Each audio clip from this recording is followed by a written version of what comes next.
After this interaction, I met up with my friend and explained what I had saw. She was upset, but we had no choice but to accept that this was her fate. Hey guys, welcome to the final piece of this 3-part saga. I do appreciate you guys for being patient to get to the end of this for those who have waited. For those who are new though, there are 3 parts to this story, so if you haven't watched part 1 or 2, I recommend you start with part 1 so you understand what is going on in this story. If not, at least know that I am a Disney cast member that shares stories on what happened to those who work for the Walt Disney Company. This particular story though is about myself, about how I nearly got fired for clocking my friend. But before getting into the video, please smash that like button and subscribe to the channel as well. With all that said, let's jump right into the video. I last left you guys off when I was called into the office to be questioned about new information that has come up about me clocking my friend. I was requested to go back into the interrogation room. But before they could take me there, I requested to have someone from the union there to moderate the conversation. The look on my manager's face when I said this was priceless. Here's why. They typically do not like it when a request like this is made. They don't like this because it makes their job more complicated than it needs to be. They have to call different departments like attractions or custodial in order to find someone who works with the union. But it must be granted. It's our right to have someone there if requested. My manager knew I was trying to buy time. He knew he was not going to be able to find anyone from the union to go in with me. It was pouring rain on a cold night. And they had to send a lot of people home early because on a night like this, the park is not busy at all. It's basically empty. My manager told me to go back to work while they tried to find someone to represent me. I told my supervisor that I needed to call someone from the union before I got sent in for questioning. He had no choice but to grant my request.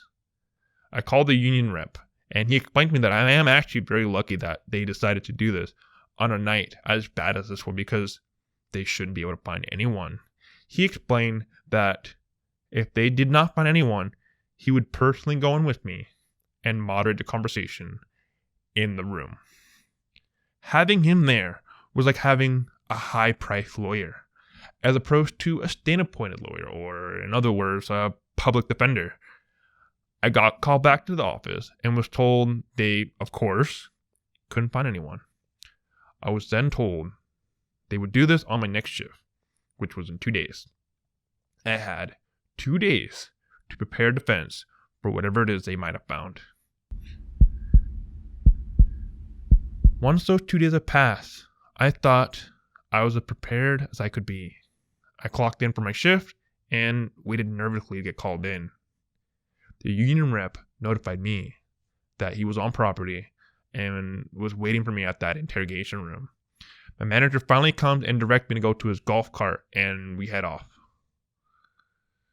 We met with that union rep, and we went over some details really fast before going in, and he even offered some advice that could actually really help. We eventually do go inside with him, and we see her, Nancy, with that same fake smile as before. She greeted us and asked us how we were doing, and after all the pleasantries, we all took a seat. She pulls out her file and opens it, and what was presented to me was something that I had anticipated, but was not really sure how to answer to. Nancy looked at me with a serious face and asked me, "So, you said you clocked into the time clock machine, but our records show you never did. You said you did, but yet you didn't. This leads us to believe that you clocked in your friend." My rep told me something that was very important before entering this room. He said, "If you can't think of a logical answer, you simply say, 'I don't recall.'" He explained, "It is their job to try to get you to incriminate yourself. You do not need to prove your innocence." So, I look at Nancy and I say the phrase, "I don't recall." And I proceeded with saying, I actually at this point can't remember if I did log into the machine. Actually, at this point, it was such a long time ago that I can't remember anything. I do apologize. Nancy's face turns grim. She then asked me to share what I believe had happened, and I said, if records show that I didn't actually log in, then I may have actually checked my start time on my phone and noticed that I wasn't actually supposed to start yet. And I proceeded to show her my work schedule that I keep on my phone. And I say back, see, I would never lie about this. And as I said before, I did nothing wrong. The look on Nancy's face when I said this was perfect, because we all knew that I was lying about this. Everyone knew I was lying about this. It was once again proven that unless I actually admit to it, they can't fire me. And I was never called in ever again about this. However, they had a last-ditch plan to get me. They were not about to give up. It was time, though, to prepare my friend for her grievance meeting. We headed over to their office, and the union rep explained to us that this was Nancy's final way of getting to me. Nancy was going to try to ask my friend questions in regards to me clocking her in. For about an hour, the union rep tried running scenarios on what could happen, and she kept, unfortunately, throwing me under the bus. She would keep getting nervous, and the union rep could tell that she needed an example to observe, so they looked to me, and they told me to give it a go, and have her observe me. They ran me through a few scenarios, and after a couple scenarios, they then told her to give it a few more times, and it was hopeless. She didn't have what it takes to win this appeal, so we eventually called it a day. However, I got a call from one of the union reps a few days later, and he said he stumbled upon some information that proved their hunch. The meeting was going to be used as an attempt to try to get my friend to incriminate me. He said he's not supposed to do this, but he wanted to meet up for food and discuss this in more details.